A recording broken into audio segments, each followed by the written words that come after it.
Shalom, shalom, irmãos e irmãs. Vamos para mais um resumo dessa próxima e atual paraxá, que é a 10ª paraxá, Miketz, de um total de 54, e a 10ª paraxá de Bereshit. Miketz significa no fim. Lemos na Torá, Gênesis, do capítulo 41 até o capítulo 44, verso 17. Na Haftará lemos 1 Reis, capítulo 3, do verso 15 ao capítulo 4, verso 1. Na Brit Hadashá, lemos Mateus, capítulo 16, até o capítulo 17, verso 27. Também o capítulo 27, capítulo 15, até o verso 46. Em 1 Coríntios, lemos o capítulo 12, do verso 1 ao verso 5, e também podemos ler Romanos, capítulo 10, do verso 1 ao verso 13. Nós vamos ver que essa porção, Miketz, é uma porção escatológica até, onde veremos a continuação da história de Yosef, José, que estamos vendo ser o modelo mais próximo do Messias, tipificando assim a Yeshua, Jesus. Por causa disso, continuaremos fazendo um paralelo entre José e Jesus, Yeshua, por toda a porção. A porção inicia com Miketz, no fim de 2 anos que José havia interpretado os sonhos do copeiro-chefe e do padeiro-chefe. Agora, o próprio rei do Egito, o faraó, tem 2 sonhos perturbadores. A mente do faraó estava perturbada. Ele chama todos os seus adivinhadores, ocultistas, necromantes e magos, mas ninguém no Egito conseguia explicar seus sonhos, pois não conheciam a Deus, de Abraão, Isaque e Jacó. O que aconteceu 2 anos antes na prisão não terminou na prisão. A prisão era apenas para José a preparação para a interpretação dos sonhos de Faraó. Isso já é a 3ª vez que acontece na vida de José. A primeira foi há 13 anos atrás, onde José teve 2 sonhos, um com feixes de trigo e outro com estrelas. A segunda foi depois, na prisão, há 2 anos atrás. Sonharam os 2 mordomos de Faraó, um o copeiro-chefe e outro o padeiro-chefe. E agora, numa 3ª vez, Faraó tem 2 sonhos. O primeiro sonho de Faraó foi com 7 vacas gordas, sendo devoradas por 7 vacas magras. O segundo sonho, com 7 espigas boas e cheias, sendo devoradas por 7 espigas mirradas. O copeiro-chefe lembra de José, só agora, e que ele pode, inclusive, interpretar os sonhos do faraó, como fez com ele, copeiro-chefe, há 2 anos atrás.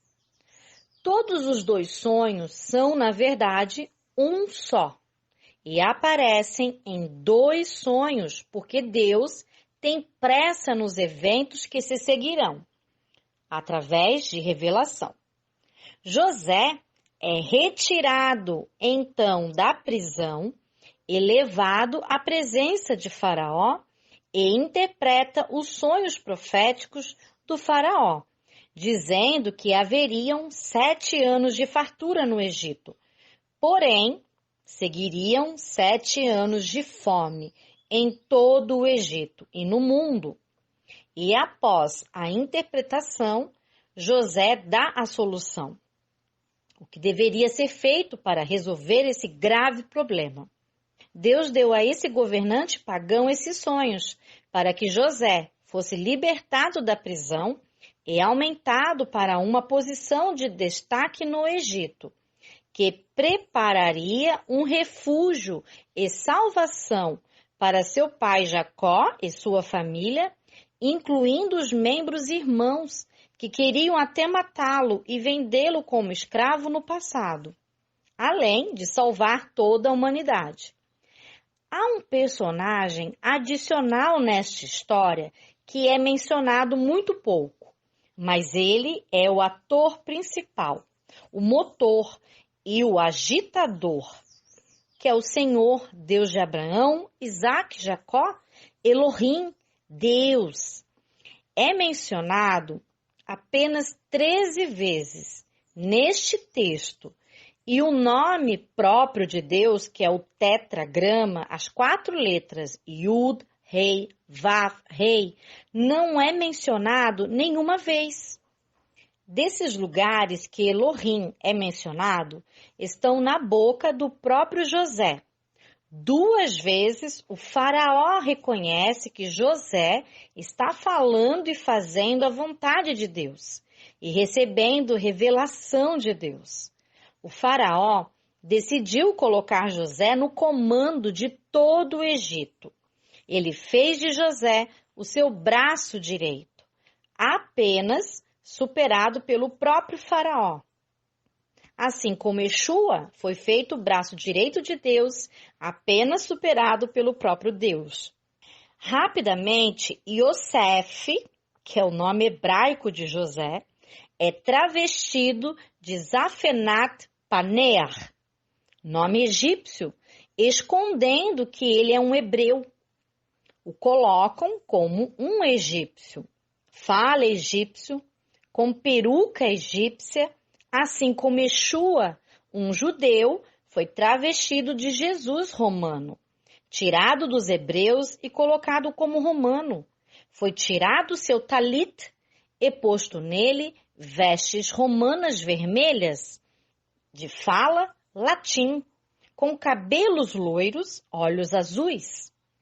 O que o Egito fez com Yosef, José, Roma fez e faz com Yeshua, Jesus. Sabemos que o Egito alude ao mundo secular. E por Yeshua estar com vestes romanas, muitos judeus não o reconhecem como o Messias. Zafenat Paneah significa Deus vive e fala. Também, Salvador do mundo, e até significa intérprete dos sonhos, aludindo a Jesus, que através dele Deus vive, nos ensina, admoesta, fala conosco e nos salva. É Deus quem dá os sonhos a Faraó, e é Deus quem dá a interpretação desses sonhos a José. E Yosef, José, dá testemunho disso àquele rei pagão. José dá testemunho de Deus de Abraão, Isaque e Jacó. Faraó percebe e reconhece que em José habita o Espírito de Deus, a plenitude de Deus. Sabemos que em Yeshua habita a plenitude de Deus. Veja como, em tão pouco tempo, Deus havia mudado a situação de José. Há pouco, ele era um presidiário e agora era vice-rei do Egito. A vida de José estava tendo uma tremenda reviravolta. E isso aconteceu só por um motivo. Ele foi obediente ao Eterno, ao propósito de Deus, e nunca duvidou das promessas que lhe tinham sido feitas por Deus em sonho. José primeiro administrou a casa de Potifar, seu senhor, depois administrou a cadeia, e agora administrará todo o Egito, toda a terra e a humanidade, assim como Yeshua, Jesus, administra e governa na casa de seu Pai e Senhor, depois sobre justos e injustos, sobre os livres e os presos nos grilhões do pecado, e virá em breve governar sobre todas as nações, sobre toda a terra e toda a humanidade. O faraó, além de fazer de José o vice-rei do Egito, dá para José como esposa Asenate, filha de um sacerdote pagão, e com ela ele tem 2 filhos, Manassés e Efraim. Manassés significa aquele que está entregue ao esquecimento, pois Deus havia feito José esquecer todo o seu sofrimento do passado e problemas que passou na casa de seu pai, aludindo ao esquecimento como Yeshua, que entre o seu povo é chamado por alguns de Yeshu, que é um acróstico para a frase que o seu nome seja esquecido e riscado na terra. Efraim significa aquele que multiplica ou recebe porção dobrada, pois José teve 2 filhos, porção dobrada, e Deus o fez prosperar na terra da sua aflição, aludindo a Yeshua, que é o primogênito de Deus, e recebe porção dobrada, toda a herança do Pai Celestial. Tudo foi feito por meio dele e para ele toda a criação. José era maduro e pronto para exercer o seu ministério. Ele tinha 30 anos ao iniciar o seu ministério. E por causa dele havia pão sobre a terra, assim como Yeshua, que iniciou o seu ministério com 30 anos. E através de Yeshua recebemos o pão de Deus. Yeshua é o pão de Deus. Após 7 anos de abundância, estocando mantimentos, a fome começou, como José havia dito. Mas a fome não era apenas no Egito, era severa em todos os lugares da terra e também em Canaã. No capítulo 42, não demora muito, Jacó decide enviar seus filhos ao Egito para comprar grãos, exceto Benjamim, seu filho mais novo, porque temia que algum dano acontecesse a ele. Os 10 irmãos chegam então ao Egito e se curvam diante do homem que é José. José reconhece cada um de seus irmãos, mas seus irmãos não reconhecem José. Os irmãos de José não o reconhecem, pois José estava vestido de egípcio e falava como egípcio. Inclusive, José falava com os irmãos através de um intérprete, embora José entendesse cada palavra hebraica que os irmãos falavam. José entende que os seus sonhos de 20 anos atrás, dos feixes de trigo, estão sendo cumpridos naquele exato momento em sua vida. Espero que a história de José nos encoraje, mesmo quando a espera é longa, Deus é fiel. Mesmo quando os outros obtêm respostas mais cedo, Deus ainda é fiel conosco. Mesmo quando Deus se revela aos incrédulos, Ele é sempre fiel e fará o que prometeu a nós. Aleluia! José bola um plano para investigar melhor os seus irmãos e obter notícias do que aconteceu no passado e acontecia naquela época. Até mesmo para entender tudo, ele prende os seus 10 irmãos por 3 dias. Provavelmente José os escutava na prisão sem que os irmãos soubessem. José procurava uma estratégia para obter respostas a perguntas que se fazia e precisava saber. Quais eram as condições do pai e dos irmãos? Por que eles nunca procuraram José antes? E seu pai sabia que José foi vendido pelos irmãos? Será que seus irmãos se arrependeram de terem vendido José? Ou eles fariam isso com Benjamim agora? Eles salvariam Benjamim, filho de Raquel, que provavelmente agora seria o mais amado por Jacó, seu pai? Os irmãos concordariam em deixar talvez Benjamim para trás como escravo no Egito? Ou os irmãos defenderiam Benjamim? Essas e outras perguntas, José procurava obter as respostas. José é um homem todo-poderoso no Egito do faraó. José é a única pessoa que todo o Egito come da mão dele e ele pode, caso queira, acusar seus irmãos de atividade criminosa e colocá-los na prisão por toda a vida se quiser. José acusa os seus irmãos de serem espiões. A palavra ali empregada em hebraico é meraglim, raiz da palavra hagli, que significa os que espionam, os que estão à sombra de algo ou alguém. Exatamente o que os irmãos acusavam ele no passado. Os irmãos acusavam José de espioná-los e levar informação a seu pai. Os judeus foram por Roma também acusados de fazerem heresias e blasfêmias contra Deus, assim como a maior parte dos judeus do Sinédrio acusavam a Jesus de fazer heresias e blasfêmias contra Deus. A palavra espiões aparece nessa porção 8 vezes. 6 vezes como vocês são espiões e 2 vezes como não somos espiões.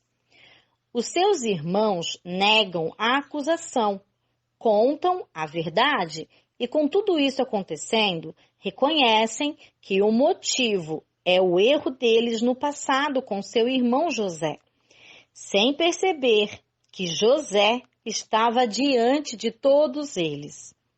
José sai da presença deles para chorar, pois imaginem aqui a emoção de José. José pede que eles provem que não são espiões, trazendo até ele o irmão mais novo, Benjamim, e como garantia, prende temporariamente no Egito Simeão. Cada irmão de José recebe um saco de cereal, com dinheiro da compra do cereal dentro, na boca do saco, carregado por seus jumentos. Jumento, sabemos que alude à profecia, algo profético, mostrando que estavam as 10 tribos sendo restituídas, exatamente como acontecerá no fim dos tempos. No caminho, os irmãos têm conhecimento que o dinheiro estava nos sacos de cereais e temem muito e se perguntam: o que o Criador nos está preparando? Eles chegam na casa de seu pai Jacó e contam tudo o que aconteceu. Porém, Jacó não deixa os filhos retornarem com Benjamim através de Rúben, mas, acabando o cereal, os deixa retornar com Benjamim através de Judá. E Israel, assim como fez com Esaú, ofertando presentes para aplacar a ira de Esaú, também assim faz. Os envia com dinheiro em dobro, além de restituir o que foi colocado na boca dos sacos, e envia também presentes para o homem, que aqui é José, aludindo que Israel levará presentes a Yeshua, Jesus, ou a Roma. Cada presente tem um significado profético. O primeiro presente é o bálsamo, e bálsamo fala sobre cura, restauração e unção, que preparavam inclusive o corpo para a morte, assim como foi usado em Yeshua, preparando-o para a morte. Debash é o mel, que fala sobre a doçura e força, assim como a palavra de Yeshua na nossa boca é doce como mel, mas no ventre amarga, pois é forte demais para os nossos desejos e vãs paixões. Nekut é aromas e especiarias, que fala de embelezamento da pele e confecção de perfumes, Yeshua foi perfumado um pouco antes de sua morte. O outro presente é Rot, a mirra, um dos presentes que Yeshua recebe dos 3 reis astrônomos. A mirra fala de sofrimento pelo qual Yeshua passou por amor a nós. O botnim é a pistácia, que é uma planta verde e resinosa, que a mantém sempre verde e viva, mesmo fora do seu tronco. Assim como Yeshua está vivo pelos séculos dos séculos, mesmo depois de sua morte e nos portões de Roma. Shaquet é amêndoas, que a palavra em hebraico está ligada a guardar, vigiar, como Yeshua nos ensina a guardar as instruções de Deus e a estarmos sempre vigilantes. Jacó os abençoa, para que os filhos tenham misericórdia diante do homem. Yeshua dizia muitas vezes que era o filho do homem. José, ao ver o irmão Benjamim, se emociona e, comovido, os convida para um grande banquete, aludindo às bodas do Cordeiro, que teremos com Yeshua. Isso fala em Apocalipse, capítulo 19, verso 2. Inclusive, quando eles se assentam para almoçarem com José, a porção servida a Benjamim é muito maior, 5 vezes maior do que a dos outros irmãos. É tão grande que causa espanto entre eles.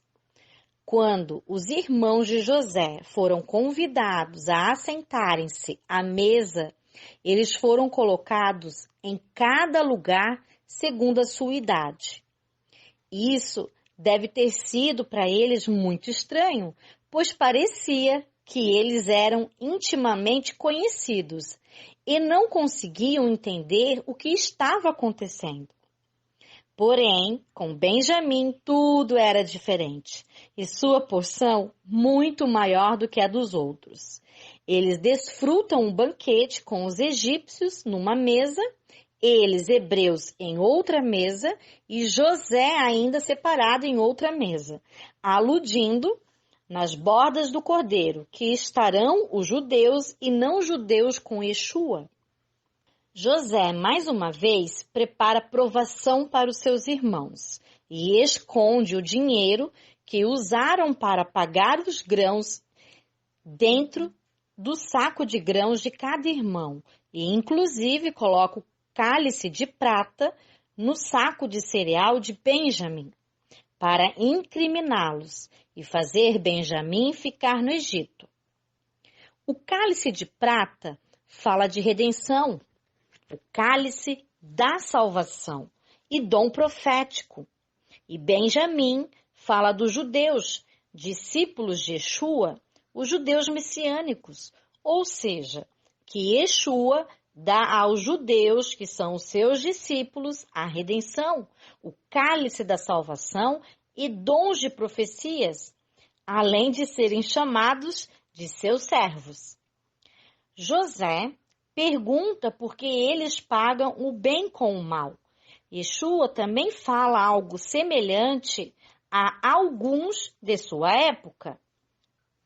Todos os irmãos rasgam as suas vestes num sinal de lamento, pois seriam todos escravos no Egito. Mas José apenas quer Benjamim e não os demais como servos. Os demais, José os tem até como inculpados, pois José queria saber o que estava no coração de seus irmãos e se eles realmente haviam se arrependido do que fizeram no passado. Os irmãos estavam agora passando também, de alguma forma, pela mesma angústia que José passou ao ser vendido como escravo no Egito. A porção da Torá termina com Judá se aproximando de José e falando a ele nos seus ouvidos, fazendo então a defesa dele e dos seus irmãos, reconhecendo que estavam passando por isso por causa e em consequência de um erro deles no passado, e que agora todos os 10 irmãos seriam escravos no Egito. E o que Judá profere toca no coração de Zafenat Paneah, que na verdade é Yosef, o seu irmão. Vamos fazer aqui um paralelo entre José e Jesus na escatologia. José não foi em nenhum momento até aqui reconhecido pelos seus irmãos hebreus. Sua cultura, sua língua, sua vestimenta, seus costumes eram estranhos ao povo hebreu, estranhos aos seus irmãos. Apenas o viam como governador do Egito, mas José reconhece cada um de seus irmãos. Jesus não é reconhecido por muitos judeus como o Messias, pois sua aparência, cultura, festas, teologia, seu calendário ainda são estranhos ao povo judeu. Os judeus apenas o veem como governador de uma instituição religiosa, estranha à fé dos judeus. Mas Yeshua reconhece cada um de seus irmãos. Quanto a José, suas raízes não podiam ser vistas, pois estavam escondidas sobre anos de cultura e ideologias estranhas a Israel.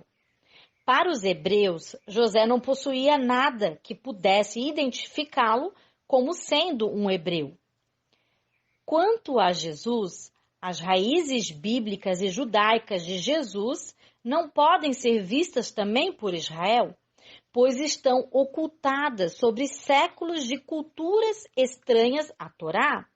Para os judeus, Jesus não tem nada que possa identificá-lo como judeu. O Egito se vangloriava em sua cultura, em sua história, suas conquistas e seu poder. Achavam-se autossuficientes e superiores aos hebreus, mas mal sabia que o segredo de seu sucesso se encontrava na vida e no ensinamento do povo hebreu. O sistema de Roma se vangloria também em sua cultura, em sua história, em suas conquistas e em seu poder. Acha-se também autossuficiente e superior aos judeus, mas mal sabe Roma que as bases de sua fé se encontram com os judeus.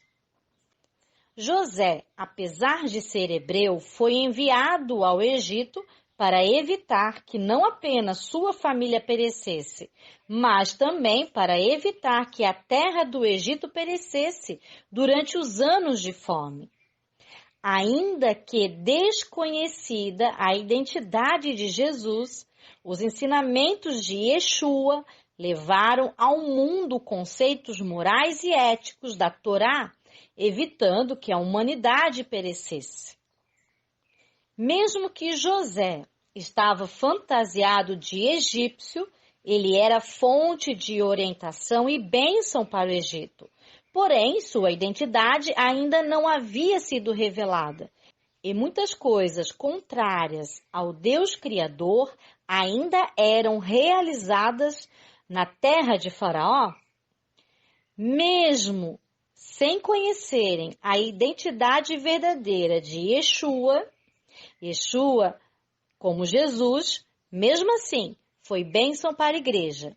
Mas, ainda assim, muitas coisas contrárias ao que ele ensinou foram praticadas e ainda são praticadas pela igreja.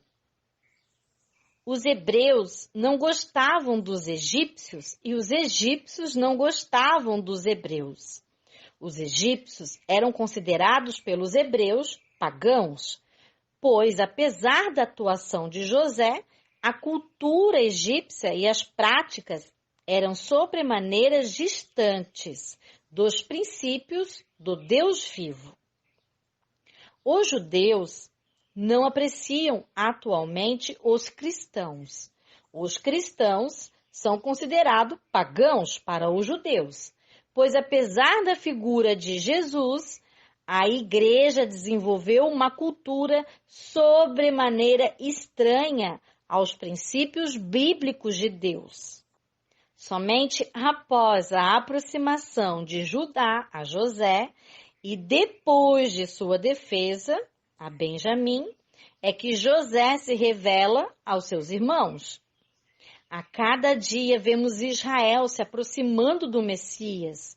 Não apenas isso, mas uma aproximação aos judeus, discípulos de Yeshua, tem sido vista e em breve Yeshua se revelará aos seus irmãos e a toda a humanidade.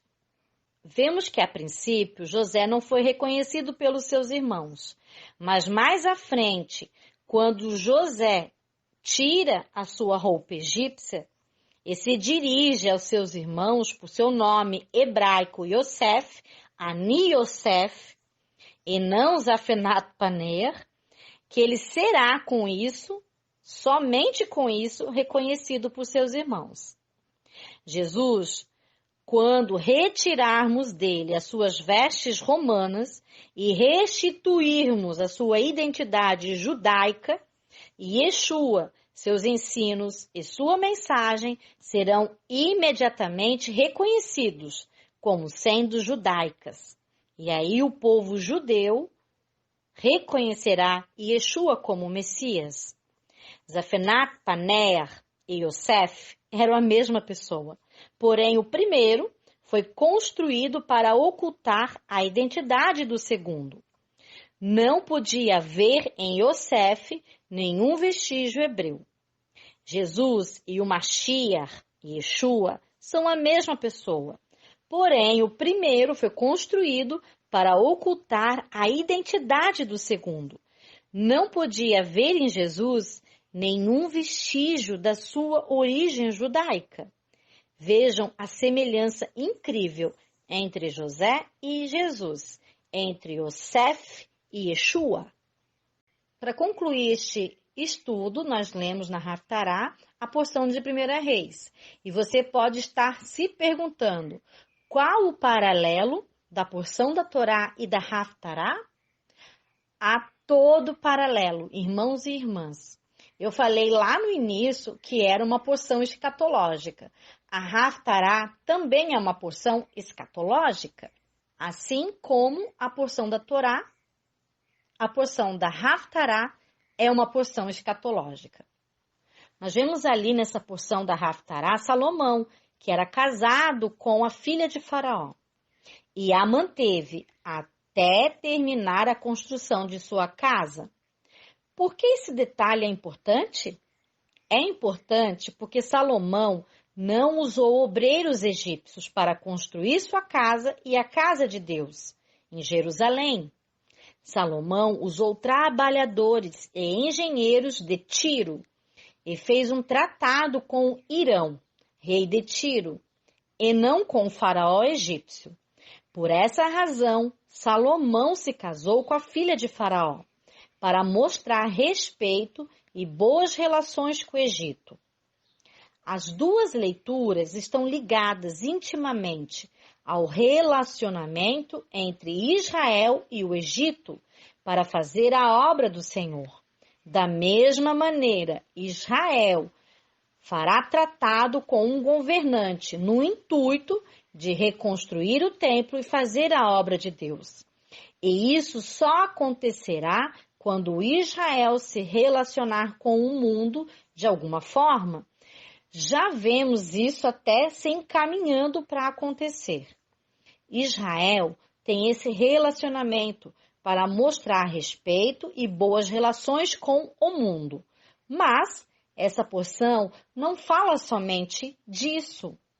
Vemos também duas prostitutas que moravam na mesma casa, brigando pelo filho vivo de uma delas e jogando o filho morto para outra. O rei Salomão aqui alude a Deus, que reina sobre Israel.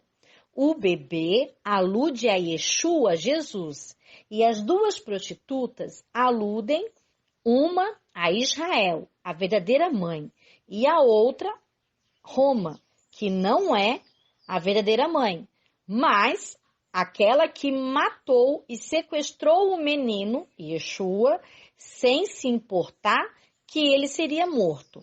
Inclusive, Roma matou e até hoje mata Jesus todos os dias, pendurando na cruz como morto e negando que ele é Yeshua, o Messias judeu, que está vivo pelos séculos dos séculos. A prostituta, que alude a Roma, também não se importou que o Yeshua e sua palavra fosse dividido ao meio. Yeshua alude também à palavra de Deus.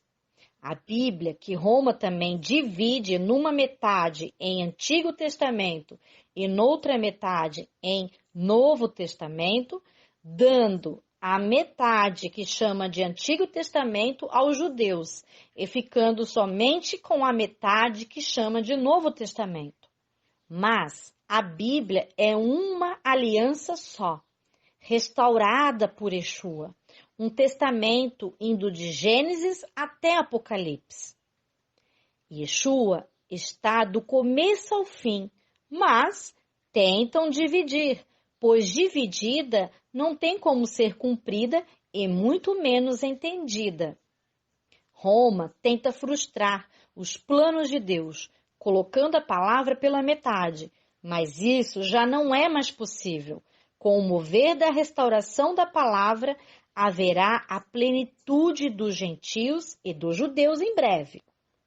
Ainda hoje, há uma grande briga pelas duas igrejas por Yeshua, mesmo sabendo que ambas o mataram. Uma matou Yeshua por estar dormindo e não enxergar Yeshua como Messias, a igreja judaica, e a outra igreja gentílica por ter matado Yeshua com suas próprias mãos. Uma fala que o menino é seu filho, Yeshua, judeu da tribo de Davi, e a outra fala que é seu filho, Jesus romano. Miriam, mãe de Yeshua, foi tida por alguns, não todos, alguns judeus até hoje, os incrédulos, como prostituta. Hash Halila, Deus nos livre e guarde de dizer algo assim, pois ela nunca foi, nem adulterou, mas concebeu pelo poder do Espírito de Deus. E por quase 2000 anos, ainda há os que não conseguem ver a verdade, mas em breve verão a Bíblia verdadeira, inteira e em plenitude. E Deus dará Yeshua novamente aos seus, para sua verdadeira mãe e igreja, que é Israel, os judeus e os seus enxertados. Na Brit Hadashah, vemos várias porções. E ali aprendemos que Yeshua adverte para os seus discípulos tomarem cuidado com o fermento dos falsos mestres, que é a doutrina, o ensino dos falsos mestres, que são uma geração má e adúltera, que escolhem a Barrabás ou Inico todos os dias, que pedem sinais dos céus, mas nenhum sinal lhes será dado, senão o sinal de Jonas, que morreu, mas foi ressuscitado no terceiro dia. Só Deus pode se revelar para as pessoas.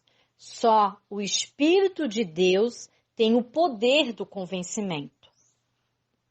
Vemos também as chaves celestiais estavam antes com o Sinédrio. Leia até para entender isso Mateus, capítulo 23, verso 13. Mas agora estão com Yeshua, e ele as deu para os seus discípulos, para fazerem a vontade de Deus.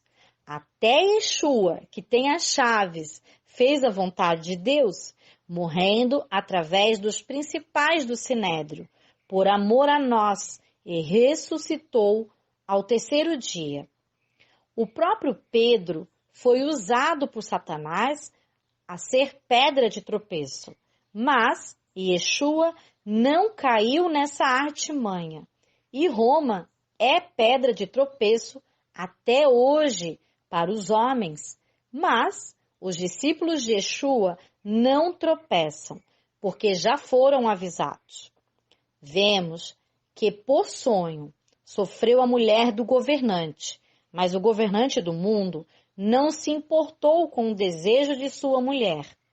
Mas o povo profetizou que o sangue de Yeshua caia sobre nós pecadores e nossos filhos. Yeshua profere o verso 1 do Salmo 22 na cruz. Este salmo fala que Deus não abandona os seus. Deus, então, não abandonou Yeshua e nem abandonou a humanidade. E tudo isso foi para a nossa salvação.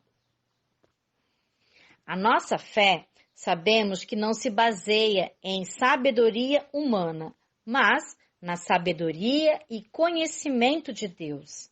Nós não obedecemos a homens, mas a Deus, porque a finalidade da lei é Cristo. A finalidade é o modelo de pessoa que obedeceu às leis de Deus em tudo, até o fim, e viveu por meio delas. E elas, inclusive, está ao alcance de nossas bocas e de nossos corações. Pois com a boca confessamos que Yeshua nos leva à salvação e com o coração obedecemos a Deus, imitando Yeshua, que em tudo obedeceu a Deus. Não importa se você, irmão ou irmã, é judeu ou gentil. Se você se esforçar em obedecer em seu coração e com a boca sempre confessar Yeshua, será salvo, você e toda a sua casa. As revelações são dons de Deus, que ninguém por si só pode interpretar sonhos ou a palavra de Deus. Se você se levantar de manhã ou de madrugada e lembrar que teve um sonho, mas não entender o que diz o sonho, ore a Deus, busque de Deus para te dar o significado e entendimento, ou que Deus traga um servo fiel dele para te dar entendimento e explicações do sonho, da visão. Mas vale lembrar que nem todos os sonhos provêm de Deus e nem todos são servos de Deus. Aprenda a discernir isso. Se Deus dá um sonho com propósito, Ele também dará a sua interpretação. Segundo os sábios, os sonhos são muitas vezes um meio de comunicação de Deus com as pessoas, pois está escrito em Números, capítulo 12, verso 6. Ouçam as minhas palavras. Quando entre vocês há um profeta do Senhor, a ele me revelo em visões, em sonhos falo com ele. E sabemos que até mesmo aos ímpios, Deus fala em sonhos, como falou a Faraó. Mas a revelação Deus só dá aos obedientes, como deu a José. Deus, depois de quase 2000 anos estarem completos, está começando a retirar de Yeshua suas vestes romanas. E a revelação acontecerá em breve. Seu ensino está sendo restaurado da forma que foi escrito e entendido originalmente no contexto judaico-bíblico, de acordo com a Torá de Deus. Yeshua não está morto, mas vive pelos séculos dos séculos e voltará para reinar em breve como rei. E ele tem leis como todos os reis têm.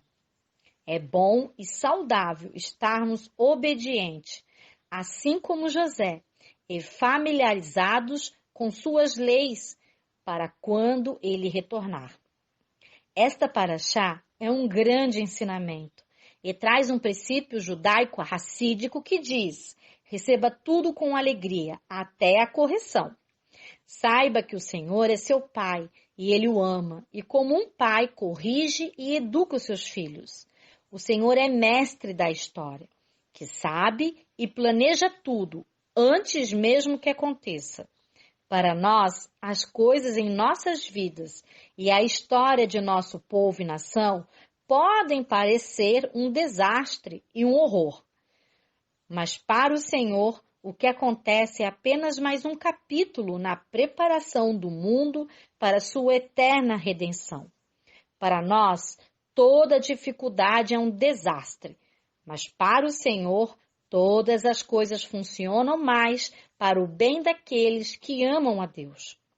Se aprendermos esta lição e aprendermos a enfrentar os momentos difíceis de nossas vidas, como doenças, dificuldades, perseguições, como treinamento e preparação para os momentos mais importantes, seremos capazes de receber até as dificuldades de nossas vidas com alegria. Você vê isso, irmãos e irmãs? Esta lição é tão simples, mas infelizmente a maioria não deseja aprender. Aprenda essa lição e passe adiante. Lembre-se que maior é aquele que serve. Gostaria de ressaltar sobre José o simples fato que ele permaneceu fiel a Deus, mesmo em meio ao Egito, que alude ao mundo secular, e iluminou o ambiente por onde passava, com a ajuda de sua fé, ou seja, com a ajuda de sua obediência a Deus. Como uma menorá, ilumina tudo à sua volta. Assim é José, Yeshua, e assim temos que ser. É muito perceptível ao longo da história de José que, além de obedecer a Deus, ele menciona repetidamente Deus, que estava sempre a seu lado, orientando o seu caminho e a sua moralidade. Assim também Yeshua nos chama para sermos refletores da sua luz, para que a luz da Torá e do Evangelho se reflita em nossas ações, para que possamos iluminar as outras pessoas e o caminho por onde passamos. Leia e medite nesta porção, irmãos e irmãs. Shalom, shalom e bons estudos a todos!